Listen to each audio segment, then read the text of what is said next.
नमस्कार छात्राओं, आज हम नया पाठ देखेंगे जिसका नाम है सुनो किशोरी। और इस पाठ की लेखिका है आशा रानी होरा। पहले हम लेखिका का परिचय देखेंगे, ध्यान से सुनिए। श्रीमती आशा रानी होरा जी का जन्म 7 अप्रैल 1921 को अविभाजित भारत के झेलम जिले की तकवाल तहसील स्थित ग्राम दुलहा में हुआ। आधुनिक हिंदी साहित्य में नारी विषयक लेखन में आप अपना अलग स्थान रखती हैं। प्रतिष्ठित पत्रिकाओं में आपके लेख धारावाहिक रूप से छपते रहे। विभिन्न क्षेत्रों में अग्रणी रही महिलाओं के जीवन संघर्ष को चित्रित करना और वर्तमान नारी वर्ग के सम्मुख आदर्श प्रस्तुत करना आपके लेखन कार्य का प्रमुख उद्देश्य रहा है। आपकी रचनाओं ने लेखन की नई धारा को जन्म दिया है और हिंदी साहित्य में नारी विमर्श लेखन की परंपरा को समृद्ध किया है। आप अनेक प्रतिष्ठित पुरस्कारों से सम्मानित हैं। आपका निधन 2009 में हुआ। अब उनकी प्रमुख कृतियाँ कौन सी है वो देखिए। भारत की प्रथम महिलाएं, स्वतंत्रता सेनानी लेखिकाएं, क्रांतिकारी किशोरी, स्वाधीनता सेनानी, लेखक पत्रकार आदि। अब विधा परिचय देखिए। अनेक साहित्यकारों, महान राजनीतिकों द्वारा अपने परिजनों को भेजे गए पत्रों ने तत्कालीन साहित्यिक, सामाजिक, राजनीतिक, सांस्कृतिक स्थितियों का लेखा जोखा प्रखरता से प्रस्तुत किया है। इन पत्रों का कला पक्ष साहित्यिक कलात्मकता को स्पर्श करता है। अब आगे पाठ परिचय देखिए। लेखिका ने अपनी इस नवीनतम पत्र शैली में किशोरियों की शंकाओं, प्रश्नों एवं दुश्चिंताओं का समाधान एक माँ, अंतरंग सहेली और मार्गदर्शिका के रूप में किया है। किशोरियों के हृदय में झांक कर मित्रवत उन्हें उचित अनुचित, करणीय अकरणीय का बोध कराया है। हमारे देश की नई पीढ़ी पश्चिमी देशों से आ रहे मूल्यों और संस्कारों का अंधानुकरण करती जा रही है। हमारे देश की संस्कृति और परंपराओं को कालबाह्य और त्याज्य मानकर उनकी अवहेलना कर रही है। आत्मनिर्भर हो जाने से युवक युवतियों का जीवन के प्रति बदला दृष्टिकोण, विवेकहीनता और जल्दबाजी से लिया जाने वाला निर्णय नई पीढ़ी का जीवन सौंदर्य नष्ट कर रहा है। लेखिका के अनुसार नए मूल्यों को भारतीय संस्कृति, परंपराओं और संस्कारों की भूमि पर उतारकर स्वीकारना होगा। इस पाठ के माध्यम से लेखिका आशा रानी होरा ने ये बताने का प्रयत्न किया है कि हमारी भारतीय संस्कृति और पाश्चिमात्य या पश्चिमी संस्कृति, इनमें बहुत फर्क है। फिर भी हमारे देश के नवयुवक नवयुवतियाँ आज भी या इस आधुनिक युग में उन्हीं का अंधानुकरण कर रही है। ये जो पाठ है वो पत्र शैली में लिखा गया पाठ है। लेखिका अपनी पुत्री को रूढ़ी और परंपरा का अंतर बताते हुए कह रही है कि हमें जीवन में ऊंचा उठने का प्रयास अवश्य करना चाहिए, परंतु अपनी संस्कृति, अपनी सभ्यता से कटकर नहीं। साथ ही लेखिका का यह भी कहना है कि किशोरियों की शंकाओं, परेशानियों, प्रश्नों, दुश्चिंताओं आदि के समाधान के लिए एक माँ या एक अच्छी सखी को मार्गदर्शिका के रूप में कार्य करना चाहिए। ये संदेश लेखिका ने यहाँ पर दिया है। अब मैं आपको पाठ का सारांश संक्षिप्त में बताती हूँ, ध्यान से सुनिए। लेखिका की पुत्री सुगंधा की किशोरी सखी रचना ने अभी कॉलेज में प्रवेश लिया है। वहाँ वह एक सहपाठी की ओर आकर्षित हो जाती है। अभी लड़का और लड़की दोनों की आयु कम है। लेखिका अपनी पुत्री को उसे उचित मार्गदर्शन देने की प्रेरणा दे रही है। साथ ही सखी का साथ न छोड़ने का भी परामर्श देती है। किशोर अवस्था में बच्चे अपने साथियों पर कहीं अधिक विश्वास करते हैं। यानी इस पाठ के माध्यम से लेखिका ये बताना चाहती है, उनकी जो बेटी है या उनकी जो पुत्री है जिसका नाम है सुगंधा, और उसकी सखी या उसकी जो सहेली है जिसका नाम है रचना। तो लेखिका ने इस पत्र के माध्यम से उनकी बेटी को, जिसकी सखी रचना है, और ये रचना एक सहपाठी की ओर आकर्षित हो रही है किशोरावस्था में, कि ये जो अवस्था होती है वो कम आयु वाली अवस्था होती है, और इस अवस्था में किसी भी लड़की को उचित मार्गदर्शन मिलना चाहिए। तो लेखिका ने उनकी जो बेटी है उनको मार्गदर्शिका के रूप में उसकी सहेली को या सखी को समझाने का प्रयत्न करने के लिए कहा है, या उसका साथ न छोड़ने के लिए भी कहा है। क्या होता है, कई बार इस किशोर अवस्था में ये जो लड़कियां होती हैं, माँ बाप से ज़्यादा या अपने सहेली से ज़्यादा अपने साथी पर या सहपाठी पर, या जिसे हम प्रेमी कहते हैं, उस पर अधिक विश्वास रखती है।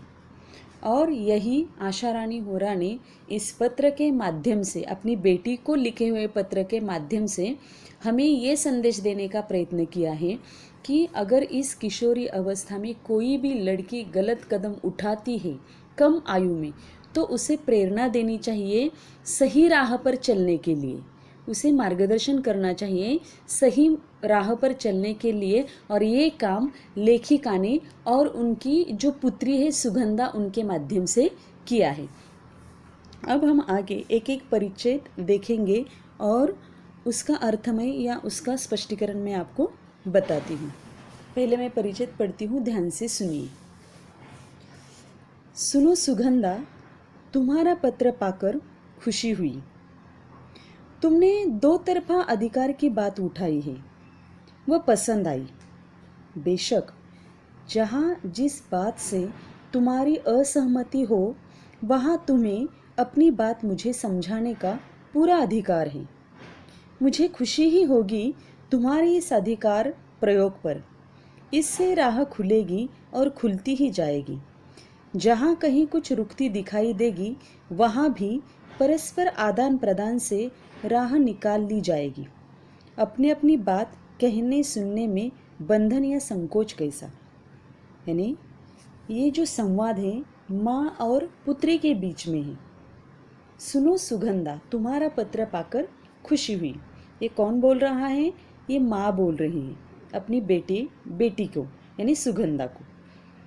तो इस पत्र के माध्यम से लेखिका ने क्या कहा है कि तुमने दो तरफा अधिकार की बात उठाई है, वो पसंद आई।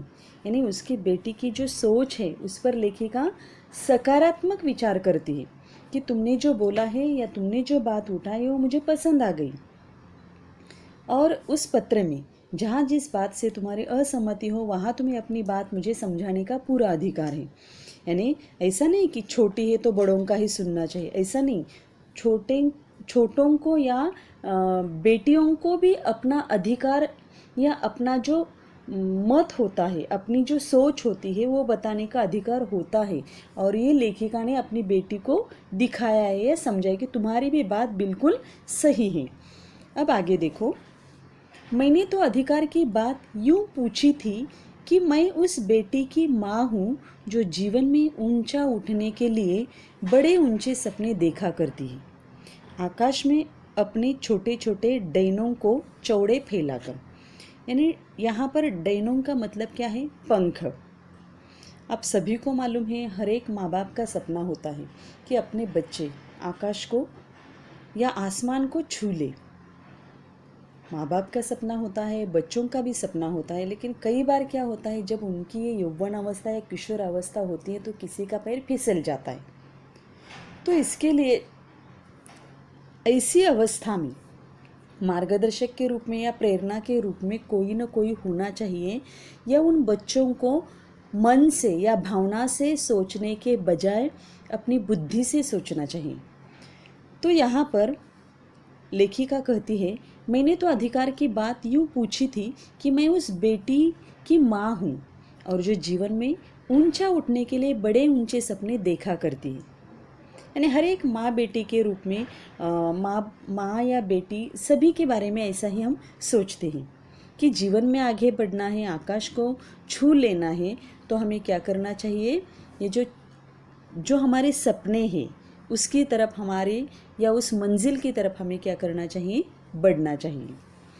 धरती से बहुत ऊंचाई में फैले इन डैनों को यथार्थ से दूर समझकर भी मैं काटना नहीं चाहती, केवल उनकी डोर मजबूत करना चाहती हूँ कि अपनी किसी ऊंची उड़ान में वे लड़खड़ा न जाए। इसीलिए कहना चाहती हूँ कि उड़ो बेटी उड़ो, पर धरती पर निगाह रखकर। कहीं ऐसा न हो कि धरती से जुड़ी डोर कट जाए और किसी अनजाने अवांछित स्थल पर गिरकर डैने क्षत विक्षत हो जाए। ऐसा नहीं होगा, क्योंकि तुम एक समझदार लड़की हो, फिर भी सावधानी तो अपेक्षित है ही। यानी पहले शब्द लिख लो। अवांछित का मतलब होता है जिसकी इच्छा न की गई हो। अवांछित यानी जिसकी इच्छा न की गई हो। डैने का मतलब मैंने आपको पहले ही बताया है, पंख। क्षत विक्षत, इसका मतलब है बुरी तरह से घायल होना, बुरी तरह से घायल होना। अब इस परिच्छेद में लेखिका ने अपनी बेटी को पत्र के माध्यम से ये बताने का प्रयत्न किया है कि मनुष्य को या जो भी हमारे बच्चे हैं उनकी पकड़ मजबूत होने के लिए या उनकी डोर मजबूत होने के लिए, उन्हें ऊंची उड़ान भरने के लिए, कि जब वो ऊंची उड़ान भरती है तो लड़खड़ा न जाए, इसीलिए एक प्रेरणा के रूप में या एक मार्गदर्शक के रूप में जो बड़े बुजुर्ग होते हैं वो उनके साथ होना बहुत ही आवश्यक होता है। और ऐसे ही बच्चे जीवन में आगे बढ़ते हैं। तो यहाँ पर लेखिका क्या कहती है कि उड़ो बेटी उड़ो, मतलब कितने भी ऊंचे स्थान पर तुम पहुँचो, लेकिन तुम्हारी नज़र कहाँ पर होनी चाहिए, धरती पर होनी चाहिए। कहीं ऐसा न हो कि धरती से जुड़ी डोर कट जाए और किसी अनजाने स्थल पर तुम गिर जाओ। तो इसीलिए क्या करना चाहिए मनुष्य को, आगे तो बढ़ना है लेकिन फिर भी सावधानी बरतनी चाहिए, ऐसा लेखिका ने यहाँ पर संदेश दिया है। अब आगे देखो, यह सावधानी का ही संकेत है कि निगाह धरती पर रखकर उड़ान भरी जाए। उस धरती पर जो तुम्हारा आधार है, उसमें तुम्हारे परिवेश का, तुम्हारे संस्कार का, तुम्हारी सांस्कृतिक परंपरा का, तुम्हारे सामर्थ्य का भी आधार जुड़ा होना चाहिए। हमें पुरानी जर्जर रूढ़ियों को तोड़ना है, अच्छी परंपराओं को नहीं। तो यहाँ पर लेखिका ये बताना चाहती है कि सावधानी तो हमें बरतनी चाहिए, धरती पर तो निगाह रखनी चाहिए। जीवन में आगे बढ़ना है तो रास्ते में मुश्किलें तो आती हैं, संकट तो आता है, तो इनका मुकाबला करते समय हमें क्या सावधानी बरतनी चाहिए, हमारी नज़र धरती पर होनी चाहिए। जब हम आकाश की तरफ बढ़ते हैं तो नज़र कहाँ, धरती पर होना आवश्यक है। तो धरती पर जो हमारा आधार है, कौन सा आधार है, हमारे माँ बाप ने हमारी की हुई परवरिश, हमारे संस्कार, हमारी संस्कृति, हमारी परंपरा, इनको हमें नहीं छोड़ना है, यानी इन्हीं के साथ हमें जुड़े रहना है, ऐसा लेखिका का कहना है। अब आगे देखो, परंपरा और रूढ़ी का अर्थ समझती हो ना तुम, नहीं तो इस अंतर को समझने के लिए अपने सांस्कृतिक आधार से संबंधित साहित्य अपने कॉलेज पुस्तकालय से खोज कर लाना, उसे जरूर पढ़ना। यह आधार एक भारतीय लड़की के नाते तुम्हारे व्यक्तित्व का अटूट हिस्सा है।